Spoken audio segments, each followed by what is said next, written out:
do'stlar, birodarlar, obunachilar. Mana uzumni baylash nimasi boshlangan. Uzumlarni, yashil novdalarni baylash. Yashil novdalarni baylash sababi nimaga foyda berishi mumkin? Shunisini sizlarga tushuntirib o'taman. Uzumni quyosh nuridan saqlaydi. Mana shu hosillarini quyosh nuridan saqlaydi. O'rtacha quyosh turadi. Ham dorilab sepishga qulay, ham uzumni uzishga ham qulay. Kelasiga ham shu novdalarni abrezga qilganda juda qulay bo'ladi. Chunki to'g'ri baylashimiz kerak, qing'ir qiyshiq qilmasdan. Keyin bitta narsaki, hozir gullayotgan davrida ham обязательно biz novdalarni baylab chiqishimiz kerak, uspet qilishimiz kerak. Bo'lmasa mana bu mana bu yerdan bandi sinadi. G'o'raga kirganda mana shu uzumimizni novdalari sinadi. Chunki tepada chalkashib, ya'ni o'zini ipiga chalkashib qoladi. Chirmoq iplariga mana chirmoq iplari bor, shu chalkashib tepada nima qoladi. Keyin qiyin bo'lib qoladi mana. Baylangan holati, baylanmagan holati yoqda bor. Ko'ryapsizlar, yoqda bor holati. Keyin mana bu yerda baylangan holati mana. Ko'rishlaringiz mumkin. Dori sepib mana baylangan. Baylanmagan narsalarda turibdi, mana baylangan tarqalib.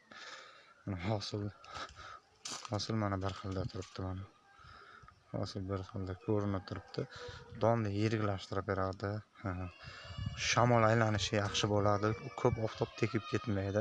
Keyin chumchuqlardan ham, hasharotlardan ham salgina immun qilib saqlab turadi. Mana shu yashil novdalarimiz baylangani sababli bu tepa barglari turishi kerak. Обязательно tepa barglarini olmashimiz kerak. Hozirdan xomtoy qilmashimiz kerak. Agar professional bo'lsangiz, hozirdan misol xomtoy qilib chiqsangiz bo'ladi. Pastki barg 2,5 bargdan olasiz. Keyin mana bu yerga chiqqan novdalarni, mana shu yerga chiqqan novdalarni mana shu mana shu yergacha olib chiqasiz. Shu mevani o'rtasini olib chiqasiz. O'rtasini olib chiqmasangiz uzumingiz yiriklashmaydi va sifatsiz bo'lib qoladi. Doni ham yirik bo'lmaydi. Agar mana shu novdalarni baylamasangiz uzumingiz issiq bo'lib, qotirib, don qotib qoladi, yiriklashmaydi. O'zini soyasiga yiriklashmaydi. Mana shuni qilish обязательно shart va zarur. Agar qilmasalaringiz tepada osilib, quyosh tegib, bir tarafi nima bo'lib, ham yaxshi pishmaydi, ham qizarib qoladi. Oftobga kuydirib, keyin o'zini holatiga yaxshi chiroyli bo'lib, olinav bo'lmaydi, sifatsiz bo'ladi. Shuning uchun mana shu novdalarni baylash shart mana. Mana baylangan, mana iplar bilan baylab chiqilgan. Mana har bitta novda erinmasdan baylanyapti.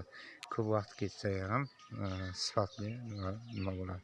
Keyin mana bu yerdagi novdalar yana o'ssa, yana baylanadi, bir patok baylanadi. Mana bu yerdagi novdalar yana bir patok baylanib chiqiladi.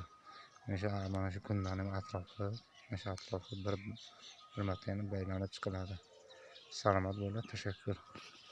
Like bosinglar.